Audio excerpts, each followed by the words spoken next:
అందరికీ నమస్కారం అండి. మీడియా వాళ్ళకి జై హనుమాన్. జై Hanuman. Thank you so much అండి. మీడియా వాళ్ళకి, ఇక్కడ వచ్చిన ఫ్యాన్స్ అందరికీ కూడా. ఈ సినిమా ఆల్మోస్ట్ ఒక 3 years బ్యాక్ నేను అనుకున్న ఒక ఐడియా. ప్యారిస్లో ఉన్నప్పుడు ఒక వేరే షూట్ కోసం వెళ్ళినప్పుడు నాకు వచ్చిన ఒక ఐడియా.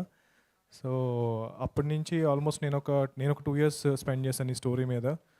సో నేను రాసిన కథల్లో మోస్ట్ ఎంటర్టైనింగ్ స్టోరీ ఇది. అంటే నేను అనుకున్నాను అనమాట, వేరే వేరే టైప్ జానర్స్ చేస్తున్నాను కానీ ఒక్క ఫుల్ ఎంటర్టైన్మెంట్ ఫిల్మ్ చేద్దాం, వితౌట్ ఎనీ ఎక్కువ తెలివితేటలు లేకుండా ఫుల్ ఎంటర్టైన్మెంట్ సినిమా చేద్దాం, బాగా ఎంటర్టైన్ చేద్దాం అని అనుకుని ఒక రాసుకున్న కథ ఇది.